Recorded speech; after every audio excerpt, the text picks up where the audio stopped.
목사님 말씀을 통해서 함께 은혜 받으신 시간 되시길 바랍니다. 할렐루야. 예, 우리 베드로 회원들 여러분 너무나 감사합니다. 정말 멋있죠? 안 멋있어요? 멋있죠? 예. 제가 목회자가 되면서 목회자가 되기 전에는 교회를 그렇게 많이 이렇게 여러 군데 다니지 않고 거의 한 군데만 다녔습니다. 근데 그러나 목회자가 되면서 여러 교회를 다니게 되었습니다. 신걸교회가 6번째 교회가 되었습니다. 이렇게 여러 교회를 다니다 보니까 재미난 모습을 보게 됩니다. 뭐냐면 교회마다 사람이 가지각색이듯이 교회도 가지각색이라는 거예요. 동일한 교회를 동일한 모습을 찾아볼 수가 없습니다. 다 같이 나름대로 특색이 있고 개성이 있고 또 다양한 모습을 갖고 있습니다. 자, 그러던 중에 저는 작년에 경주 서라벌교회에 있다가 이곳 신갈교회로 임지를 옮기면서 사뭇 기대가 되었습니다. 신갈교회가 어떤 교회일까? 어떤 성도들이 기다리고 있을까라고 하는 그런 기대감이면서 동시에 제가 알고 있는 신갈교회는 익히 전도하는 교회로 알고 있기 때문에 그렇습니다. 하나님이 나에게 전도하는 더욱 특별한 은혜를 위해서 더 전도할 수 있는 기회를 허락해 주시는 거라는 그런 기대도 갖게 되었습니다. 물론 전도라는 것이 교회의 사명입니다. 그리고 모든 교회가 전도해야겠죠. 하지만 모든 교회가 실장적으로 전도에 열심이거나 전도를 하는 모습을 하고 있지는 않을 때가 너무나 많습니다. 하지만 우리 신갈교회는 제가 익히 듣기로도 전도하는 교회요, 또 전도에 열심인 교회로 들어왔고 또 신갈교회 오면서 저는 그것을 기대하게 되었습니다. 저는 그래서 한 가지 궁금하게 되었습니다. 그래서 한 가지 문서들을 조사해 보게 되었습니다. 2001년도부터 2004년도까지 우리 신갈교회에 세 가족이 등록하셨고 그리고 등록하신 분 중에 몇 퍼센트가 어느 정도가 우리 신갈교회에 계속해서 남아 계시는지 그것을 확인하고 싶었고 그것을 보고 싶었습니다. 그래서 교회가 어느 정도 바뀌고 성장하고 있는지를 확인하고 싶었습니다. 그래서 그 확인해 본 결과 이렇습니다. 방송실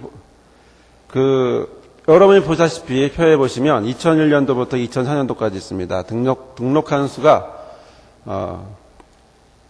2001년도에는 235명이고 현재 2005년도 현재 정착해 계시는 분이 59명 그리고 2002년도는 114명, 165명, 138명이 이렇게 등록을 하셨습니다. 그리고 그중에 정착하신 분은 이렇게 옆으로 나와 있습니다. 퍼센트도 25%, 40%, 35%, 66%의 퍼센트를 갖고 있습니다. 다음 그림 보여주시죠. 그래프를 그려봤습니다. 그래프를 보시면 여러분 보시다시피 이런 모양의 성장이 있습니다.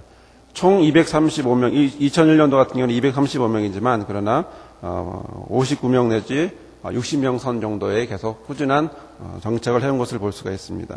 다음 그림을 보시면 2001년도 같은 경우는 235명이지만 그중에 176명은 이동을 하셨고 그리고 등록하신 중에 59명은 정착한 것을 볼 수가 있습니다. 표마다 조금씩의 정착률의 차이가 있습니다. 자, 그러면 다음 그림이요. 전체적으로 어떨까? 전체적으로 한번 보도록 하겠습니다. 총 682명이 등록하셨습니다. 그중에 416명이 이동하셨고요. 그러나 266명이라고 하는 분이 현재 우리 신갈교회에 정착해서 신앙생활을 같이 하고 있습니다. 여러분이 보시다시피 총 40% 정도의 등록을 보여주고 있습니다. 한국교회 정착률에 대해서 여러분 잘 아실 것입니다. 교회 성장은 거의 0%다라고 이야기를 하고 있죠. 오히려 불교가 더 많아졌다, 타 종교가 더 많아졌다고 하는 이 시대에 우리 한국교회는 거의 정체 수준이지만 그러나 특별하게 우리 신갈교회는 다른 모양을 보고 있는 것을 볼 수가 있습니다. 교회가 성장을 한다라고 하는 것은 어느 정도 정착률이 있어야 합니다. 그 정착률은 보통 10% 정도로 잡습니다. 왜 10%를 잡냐면 적어도 10%는 돼야 그 교회가 현상 유지는 된다라고 되어 있습니다. 여러 가지 이유로 교인이 감소하게 되죠. 자연 감소하게 되는데 이사를 통해 가기도 합니다. 사망 1% 내지는 2% 정도가 한 해에 사망을 하게 됩니다. 그리고 다른 교회에 여러 가지 이유 때문에 다른 교회에 옮겨지기도 합니다. 이런 상황에서 볼 때 5에서 10% 정도는 자연 감소가 되는 걸로 되어 있습니다. 다시 말씀을 드리면 10%의 교인이 와서 등록을 하고 정착을 해야 그래야 똑같이 현상 유지 그대로 된다는 것이죠. 그렇지만 우리 신갈교회는 하나님의 특별한 은혜가 있어서 40%에 이르는 정착률을 보이고 있습니다. 이것은 굉장한 하나님의 은혜고 하나님의 기적입니다. 하나님의 도우심 없이는 이 시대에 이러한 모습을 볼 수가 없습니다. 두 가지를 생각해 볼 수 있을 것 같습니다. 첫 번째는 하나님의 기적입니다. 하나님이 신갈교회를 향한 기적을 베푸시는 것이죠. 그러지 않다면 아까 말씀드린 것처럼 이런 역사가, 이런 은혜가 있을 수 없습니다. 그럼 두 번째는 뭘까요? 두 번째는 이런 은혜를 우리 신갈교회에 주시는 이유는 뭘까요? 그것은 특별한 이유가 있기 때문에 그렇습니다. 이 신갈 지역에, 용인 지역에 하나님의 계획하심과 그리고 그 계획하심 속에 신갈교회가 들어있다라고 하는 증거입니다. 바로 이 지역에 믿지 않는 영혼들, 믿음이 없는 영혼들을 신갈교회가 담당해야만 한다라고 하는 사명이 우리 신갈교회에 있기 때문에 그렇습니다. 그러기에 신갈교회는 오면 나가는 것이 아니고 정착하는 교회로 만들어지고 있다는 사실입니다.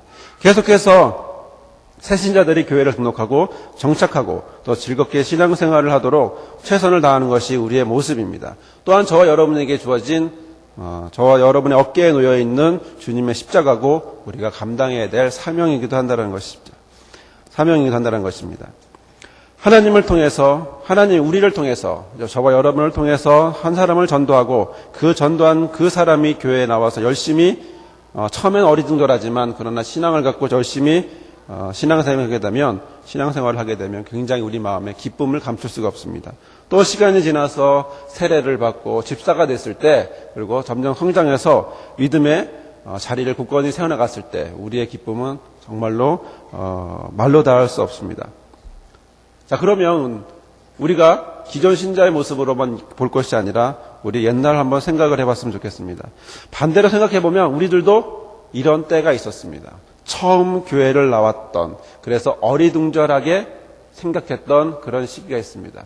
교회에 처음 오면 제일 관심을 갖게 되는 것이 화장실이 어딘지를 몰라요. 그래서 물어보게 되고 화장실을 알려달라고 하기도 합니다. 교회를 처음 나왔는데, 교회 생전 처음 나왔는데 어떻게 해야 되는지, 사람들은 노래를 부르는데 처음 듣는 노래요. 또 사람들은 고개를 숙이고 기도하는데 저게 뭐 하는 건지 어리둥절할 때도 있습니다. 남들은 눈 감고 사도신경 주기도문을 암송하는데 나는 아무것도 모르고 그게 뭔지 전혀 모르던 그런 시기도 우리는 있었습니다. 어떤 분들은 1년이 된 분이 있고 어떤 분들은 또 신앙을 가진 1년 된 분들이 있고 어떤 분들은 10년, 더 나아가 50년, 60년 또 모태신앙으로 신앙생활 하시는 분들도 있습니다. 저도 생각해보면 처음 제가 교회를 나갔던 것이 고등학교 때인데 처음 교회를 나가면서 굉장히 즐겁고 행복했던 기억이 납니다. 물론 저희 가정이 힘들거나 어려운 것은 아니었어요. 그렇지만 교회를 가는 것이 그렇게 굉장히 즐겁다라고 하는 생각을 했었습니다. 그래서 다른 곳을 가고 싶진 않고 오히려 고등학교 때 처음 교회를 나가면서 교회를 더 있고 싶은, 교회에 오래 있고 싶은 그런 생각을 그런 생각을 했던 기억이 납니다. 왜 그렇게 그때는 교회가 있으면 있을수록 좋은지 기쁜지 그런 생각이 듭니다. 자, 그런데 이렇게 우리의 시기도 모태신앙이든 1년이 되었던 아니면 50년, 60년을 신앙을 지냈던 바로 이런 모습 속에서 우리는 처음이라고 하는 신앙이 갖게 됩니다. 우리는 그 안에서 기쁨과 감사의 눈물을 흘리게 되죠.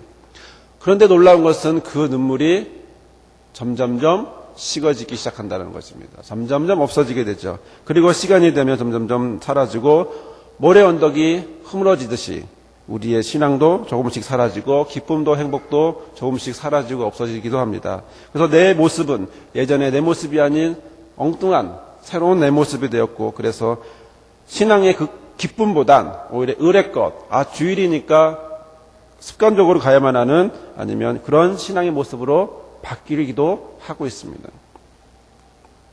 이것은 마치 어떤 사람이 어떤 물건을 사고 싶을 때 처음에 그 물건을 사고 굉장히 기뻤는데 시간이 가면 갈수록 그 물건에 그리고 그 물건에 대해서 애지중지하고 소중히 다뤘지만 그러나 시간이 지나면 그 물건이 고장이 나고 다루기가 힘들게 되고 그래서 안 다루게 되면 어느새 그것은 처음에 샀던 그 감동은 이미 사라지고 쓰레기통으로 들어가는 모습을 볼 수가 있습니다. 그 가치가 처음에는 좋았지만 그러나 시간이 질수록 가치가 떨어진다고 하는 것입니다. 자, 예를 들어 입고 싶었던 정말 입고 싶었던 옷이 있다 해봅시다. 그 옷을 몇 번 입고 그리고 우리는 장롱으로 그 옷은 집어넣습니다. 그리고 그 장롱에 들어간 그 옷을 다시 꺼내 입기는 그리 쉽지가 않습니다. 어떤 물건을 어린아이 같은 경우는 장난감을 삽니다. 우리 애들도 장난감을 사면 며칠 갖고 놀지 않습니다. 며칠 지나고 나면 이미 그것은 장난감 통 속에 있지 따로 구별해서 갖고 노는 그런 장난감이 되지 않습니다.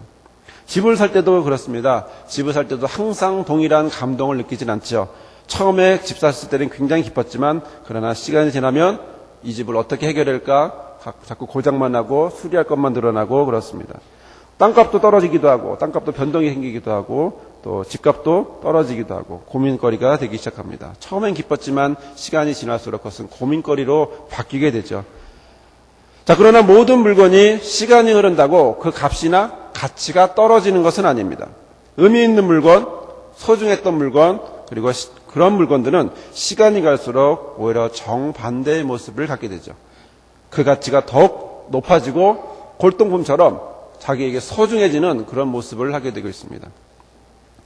어느 노부부가 결혼 40년을 맞아 잔치를 열었습니다. 친구들과 가족들을 모았습니다. 그리고 축하를 하는 그런 시간을 가졌습니다.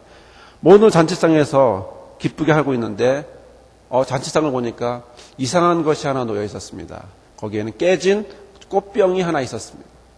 꽃병이 있어서 사람들이 의아하게 생각을 했습니다. 그러던 중 어떤 사람이 부인, 저 꽃병이 뭡니까? 라고 물어보게 되었습니다. 그러자 그 부인이 이렇게 말합니다. 저 꽃병은 나에게 너무나 소중한 사랑의 증표입니다. 왜냐하면 결혼 전에 남편이 나를 사랑한다고 꽃을 들고 와서 나를 사랑한다라고 말하며 결혼해달라고 말할 때 너무나 기뻐서 떨어뜨렸던 그 꽃병입니다. 가치적으로 말하면 버릴 수밖에 없는 꽃병이죠. 하지만 그분에게는 소중한, 기억에 소중한 그런 꽃병이었습니다. 그리고 그 후로 이분은 결혼 생활에 어려움과 힘들 때마다 그 꽃병을 쳐다보며 깨졌던 꽃병을 쳐다보며 그런 어려움과 기쁨을 같이 이겨냈다고 합니다. 그럴 때마다 깨진 꽃병은 그에게 새로운 힘이 되었죠. 아무도 소중히 여기지 않을 그 꽃병. 그러나 이 여인에게는, 이 할머니에게는 그 꽃병이 너무나 평생 동안 소중한 꽃병이었습니다. 모든 물건에는 새 것이 있습니다. 새 제품일 때가 있습니다. 하지만 시간이 지나면 헌 것이 됩니다. 교회도 마찬가지입니다. 교회도 새신자가 있습니다. 우리는 새가족이라고 말하지만 새신자들이 있습니다. 처음에는 모두가 다 새신자였습니다. 누구나 할 것 없이 예수를 처음 만나는 분들은 다 하나님 안에서 새신자들입니다. 하지만 시간이 지나고 그 새라고 하는 그 말은, 그 딱지는, 명찰은 떨어지게 되어 있습니다. 그리고 그것은 점점점 지나서 새 것의 반대인 헌 것으로 바뀌기 시작합니다. 그래서 새신자의 반대말인 헌신자가 되게 되어 있습니다. 그래서 교회는 새신자와 헌신자 두 종류가 있습니다. 하지만 새신자의 반대말인 헌신자에는 두 가지가 있습니다. 하나는 정말 시간이 지나서 아무 감동이 없는 헌신자와 자신의 모든 것을 드리는 헌신자가 있습니다. 교회는 이 두 가지의 모습을 갖고 있습니다. 여러분은 과연 그러면 이 둘 중에 어느 곳에 속하십니까? 헌신자에 속하십니까? 아니면 헌신자에 속하십니까? 우리 모습이, 우리의 신앙이 예전에는 새신자였지만 그러나 새로운 지금 헌신자가 되면서 우리의 모습은 지금 그냥 시간이 지난 감동이 없는 헌신자가 되었습니까? 아니면 헌신자로서 내 자신을 드리고 있는 헌신자가 되었습니까? 오늘 우리에게 주시는 본문의 말씀을 다시 한번 보겠습니다. 마태복음 7장 13절에 있는 말씀, 좁은 문으로 들어가라. 멸망으로 인도하는 문은 크고 그 길이 넓어 그리로 들어가는 자가 많고 생명으로 인도하는 문은 좁고 길이 협착하여 찾는 이가 적음이다 라고 말하고 있습니다. 여기서 여러분은 무엇을 느끼십니까? 여러분 여기서 이 본문의 말씀에서 무엇이 보이십니까? 13절의 말씀과 14절의 말씀은 너무나 대조적으로 차이를 보여주고 있습니다. 같은 표현을 하고 있지 않습니다. 반대의 표현들로 이루어져 있습니다. 어떤 표현일까요? 그것은 가장 대조적인 것은 13절 끝에 있는 들어가는 자가 많고 14절은 찾는 이가 적다라고 되어 있습니다. 또 13절의 말씀을 자세히 보면 우리들이 좋아할 만한 단어들로 되어 있습니다. 문이 크고 넓다고 하는 것입니다. 하지만 14절의 말씀은 그다지 우리가 좋아하지 않는 단어들로 우리가 기피하는 단어들로 만들어져 있습니다. 문이 좁고 그 길이 협착하다고 하는 것. 하지만 그 끝은 정반대로 되어 있습니다. 오히려 우리가 생각하기엔 정반대일 것 같은데 우리 본문의 말씀을 보면 우리가 생각하기에는 크고 넓으면 그 결과도 좋고 좁고 협착하면 그 결과도 나쁠 거라고 생각하지만 그러나 오히려 정반대의 모습을 보이고 있습니다. 크고 넓은 것은 멸망의 문으로 가고 좁고 협착한 것은 생명의 문으로 들어가게 되어 있다라고 말하고 있는 것입니다. 자, 그렇다면 어떤 문이 크고 좁은 문일까요? 어떤 길이 넓거나 좁은 협착한 길일까요? 여기서 재미난 것은 둘 다 이 문이라고 하는 문은 표현은 같은 표현을 갖고 있습니다.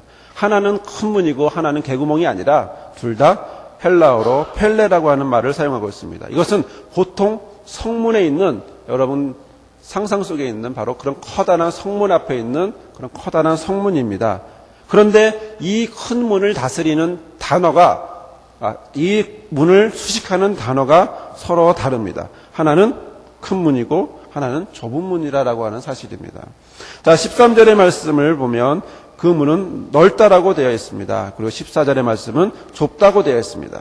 하지만 성문은 작은 것이 아닙니다. 성문은 큽니다. 다시 말씀을 드리면 성문은 대문보다 큽니다. 그런데 오늘 본문은 작다라고 되어 있습니다. 이 말은 성문이 작다라는 것이 아니라 성문 자체가 작은 것이 아니라 그 문을 통과하는 것 자체가 힘들다라고 말하고 있는 것이죠. 들어가기가 어렵고 힘들고 그래서 그 문은 넓을지라도 그 문을 들어가는 것은 힘에 겹다라고 하는 말씀으로 되어 있는 것입니다. 또 본문에 나와 있는 길이라고 하는 표현도 같은 표현으로 되어 있습니다. 문을 같은 펠레라고 하는 단어를 썼듯이 길도 호도스라고 하는 말로 사용하고 있습니다. 이것은 일반적인 길입니다.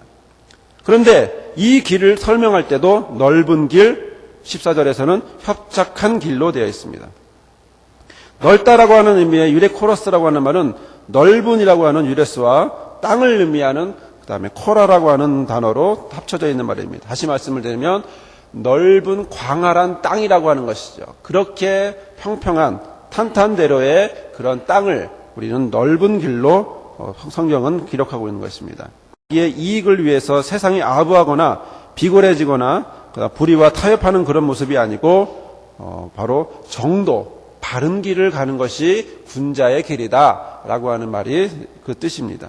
자, 그렇다면 오히려 넓은 길과 협착한 길의 차이가 이렇게 있다면 그렇다면 어떤 차이가 있을까요? 거칠 것이 없고 광활한 넓은 길과 힘겹고 협착한 길의 차이는 과연 뭘까요?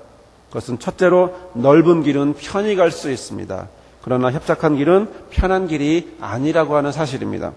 협착하여라고 하는 말도 들리보라고 하는 말로 되어 있습니다. 이 단어는 편안한 모습으로 평안하게 가는 것이 아니고 어렵게 힘들게 살아가는 삶의 모습을 의미합니다. 고통받는 고통 속에 있는 삶을 의미합니다. 예를 들어 등산을 생각해 볼 수가 있습니다. 산에 정상을 오르려고 한다면 우리는 넓은 길로 가지 않습니다. 산 꼭대기는 대부분에서는 좁은 길로 되어 있습니다. 정상까지 올라가려면 힘들고 숨막히고 다리에 지도나고 속으로 이런 생각도 하죠. 내가 왜 이런 짓을 할까? 왜 이렇게 힘든 짓을 여기서 하고 있을까? 왜 이런 고생을 사서 하나 할 때도 있습니다. 그러나 넓은 길을 그럴 걱정을 할 필요가 없습니다. 고생할 필요가 없습니다. 넓은 길은 그냥 걸어갈 필요 없이 그냥 가만히 있으면 넓은 길은 가게 되어 있습니다. 넓고 거칠 것 없는데 그런 길에 우리가 수고해서 걸어갈 필요가 없습니다. 마치 고속도로처럼 그래서 우리는 그냥 차 타고 가면 되는 길입니다.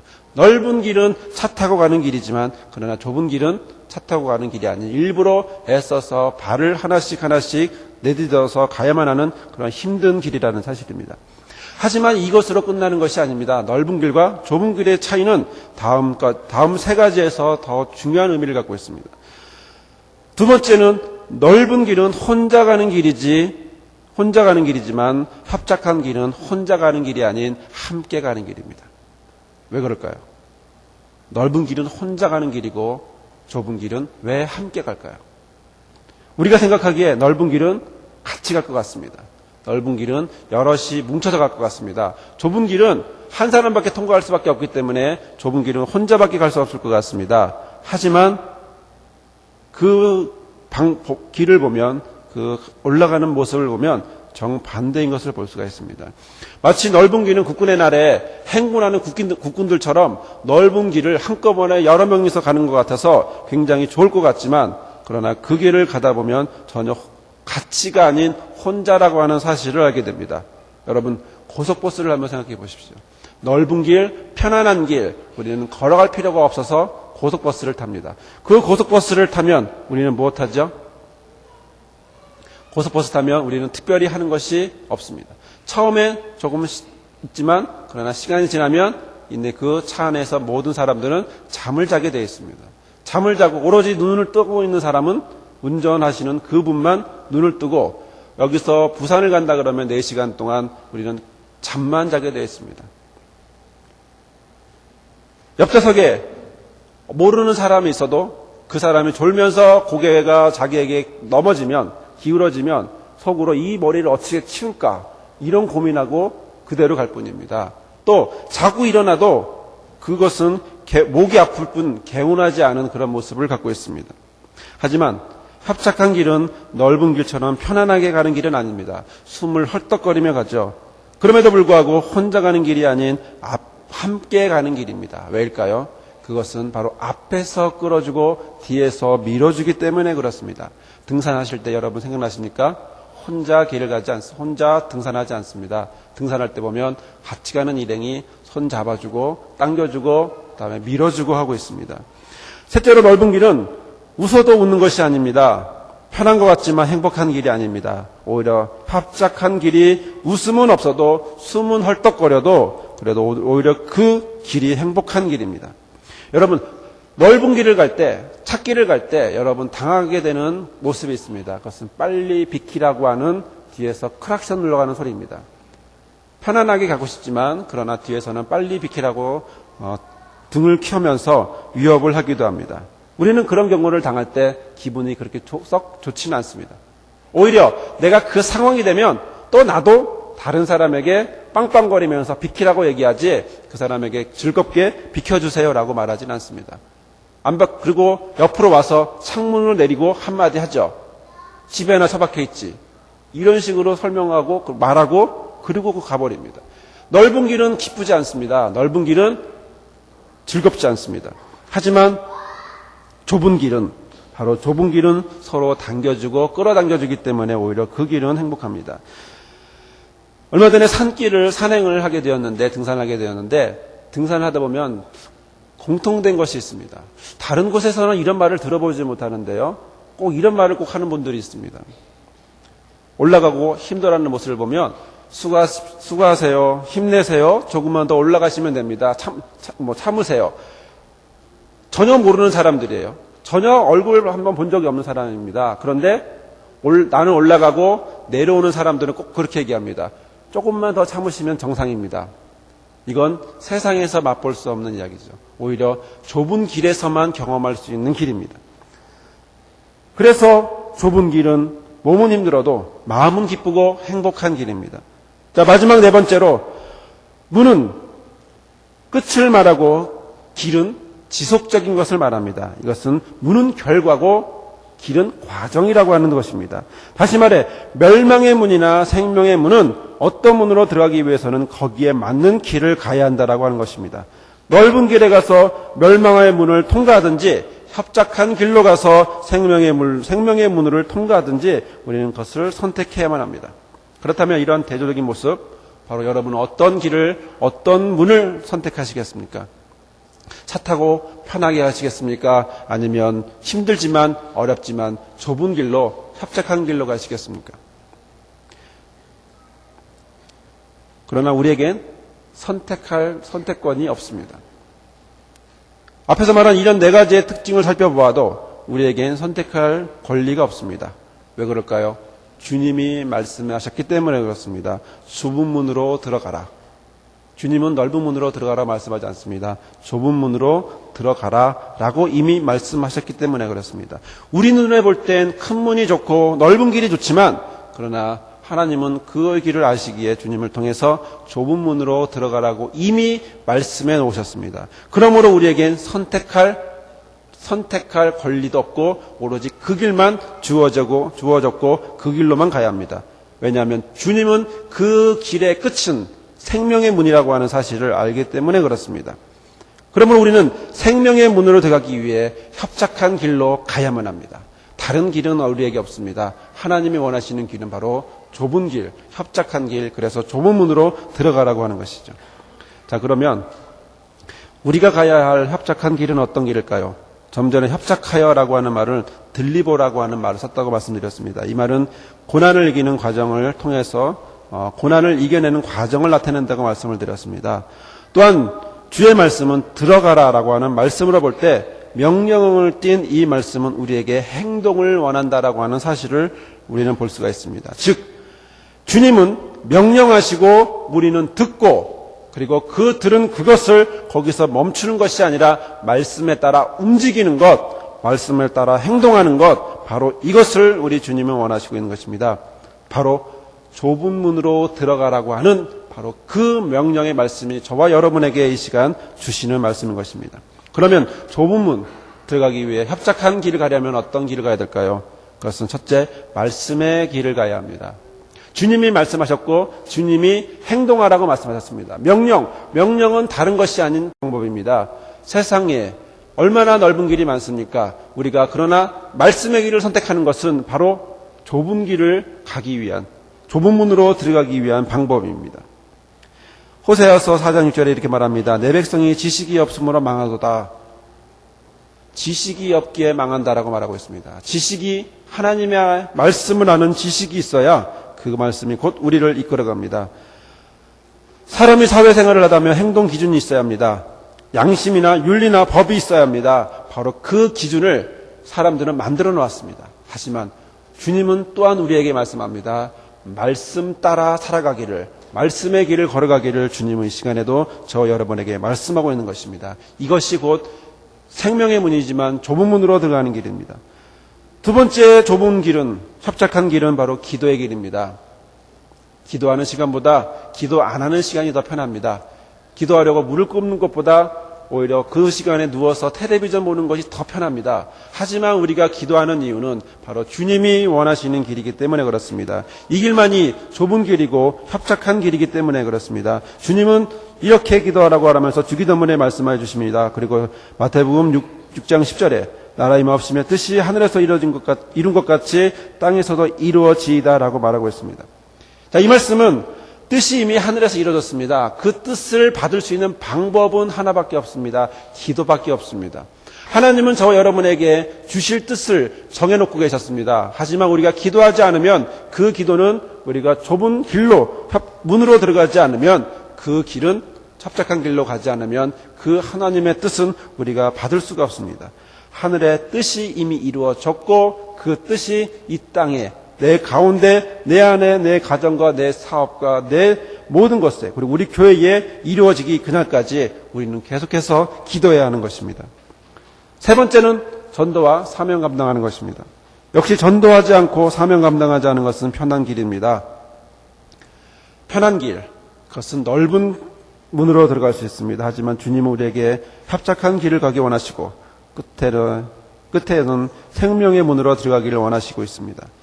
이것은 바로 전도와 우리가 주어진 사명을 감당하는 것입니다. 초반에 말씀드렸지만 우리 신갈교회는 하나님의 뜻이 있는 교회입니다. 하나님의 특별한 뜻이 있어서 세우시고 인도하시는 교회입니다. 정착률을 보더라도 우리는 알 수 있습니다.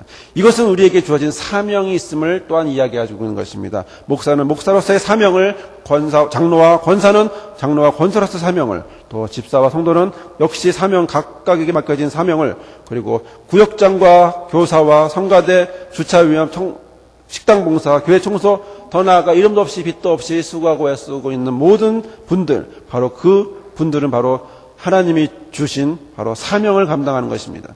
또한 믿는 자이기에 내 자리에만 교회 신앙생활뿐만 아니라 가서 행하는 것, 직장생활, 가정생활, 모든 사회생활 자체도 바로 이러한 모습으로 주어져야 합니다. 옛날 우리는 집사님이라면 믿어지는 시대에 살았습니다. 하지만 지금 우리는 집사님이라면 믿을 수 없습니다. 장로라면 믿을 수 없습니다. 왜 이렇게 됐을까요? 그것은 사명을 우리가 감당하지 않았기 때문에 그렇습니다. 이것은 우리가 다시 한번 고쳐나가야 될 것입니다. 하나님은 예수님을 통해 말하고 있습니다. 좁은 문으로 들어가라. 좁은 문으로 들어가라. 너에게 준 사명을 감당하라라고 말하고 있는 것입니다. 그러기에 주님이 말씀하신 이런 길을 우리는 해야만 하고 우리는 그 길을 따라야 합니다. 합착한 길을 가야 합니다. 이 모습이 바로 헌신자의 모습입니다. 주님을 만나고 주님을 따르고 살기로 결심한 이 자리에 있는 모든 분들, 저나 베드로 회원 여러분이나 모든 여러분들, 바로 이런 우리 모두가 바로 주님이 원하시는 말씀대로 행해야 합니다. 주님은 말씀하고 있고 그 말씀을 우리에게 행하고 있기 때문에 그렇습니다. 봉사나 전도나 모든 신앙적인 것에 근거할 때도 우리는 순종해야 될 것이며 헌신자의 삶을 우리는 살아야 합니다. 세상이 말하는 그런 헌신자가 아닌, 믿을 수 없는, 믿어지지 않는 그런 헌신자의 모습이 아닌 정말 내 자신을 바치는 그런 헌신자의 모습으로, 헌자는 바칠 헌자입니다. 신자는 몸신자입니다. 자신을 드리는 것입니다. 헌신은 그냥 있는 것으로 끝나는 것이 아닙니다. 헌당도 바치는 것이죠. 헌금, 이것도 바치는 것이죠. 모든 것도 이 헌자가 들어가게 되면 모든 것은 바치게 됩니다. 영어도 self sacrifice라고 하는 말로 쓰고 있습니다. 자기 희생, 자기 제물이라고 하는 말입니다. 다시 말씀드리면 영어도 헌신이라고 하는 말을 자기를 제물되게 한다라고 하는 것입니다. 로마서 12장 1절에 이렇게 말합니다. 그러므로 형제들아, 내가 하나님의 모든 자비하심으로 너희를 권하노니 너희의 몸을 하나님이 기뻐하시는 거룩한 산 제사로 드리라. 이는 너희 드릴 영적 예배니라. 이 말씀은 곧 우리가 헌신의 모습을 말하고 있는 것입니다. 어떤 모습으로 살아야 될지, 그것은 바로 내 모습이 드려질 때, 내 모든 것이 드려질 때 헌신자가 아닌 헌신자의 모습으로 우리는 살아갈 수 있는 것입니다. 사랑하는 성도 여러분, 이 시간 결단하시길 바랍니다. 이 시간 결심하시길 바랍니다. 주님은 말씀하고 있습니다. 좁은 문으로 들어가라. 이 말은 그냥 믿고 가만히 있으라는 말이 아닙니다. 행동하라고 하는 말입니다. 행동하라고 하는 말입니다. 다시 한번 말씀드립니다. 행동하라고 주님은 좁은 문으로 들어가라고 말하고 있는 것입니다. 좁은 길로 가는 것, 합작한 길로 가는 것, 바로 이것은 그냥 시간이 흘러서 주님과 관계없는 그냥 헌신자로 사는 것이 아닌 바로 자신을 들여서 헌신자로 사는 바로 그런 모습입니다. 이런 결심 속에 좁은 문으로 들어가라고 하는 주님의 말씀이 온전히 저와 여러분에게 온전히 이루어지며 또한 헌신자로서의 삶을 사시기를 주님의 이름으로 간절히 부탁을 드립니다. 왜냐하면 그 문은 생명의 문입니다. 기도하겠습니다. 거룩하신 하나님 감사합니다. 주님, 오늘 이렇게 귀한 날 주님의 인도하여 주심으로 우리가 주 앞에 나오게 하심을 감사합니다. 또한 이건 시간 들여, 마음 들여, 몸 들여 이 시간 주 앞에 들여오니 우리의 몸이, 우리의 모든 것들이 헌신할 수 있는 마음 되게 허락하여 주옵소서. 교회뿐만 아니라 세상에 나가서도 주 안에서 헌신할 수 있는 모습을 갖게 해주시고 영적 예배의 모습을 갖을 수 있도록 허락하여 주시옵소서. 우리 베드로의 헌신 예배를 들고 있는 이 중에 우리 베드로 회원들에게 주님 더욱 은혜를 내려주심으로 더욱 헌신의 마음을 갖게 하시고 헌신의 삶을 살게 하시고 좁은 문으로 들어가라고 하는 말씀처럼 우리 베드로 회원이나 저나 우리 모든 성도들이 주의 말씀 따라 행동하는 삶, 바로 이런 삶을 살 수 있도록 헌신자의 모습으로 살 수 있도록 인도하여 주옵소서. 모든 말씀 예수님의 이름으로 기도드리옵나이다. 아멘. 네, 말씀에 큰 은혜 받으셔서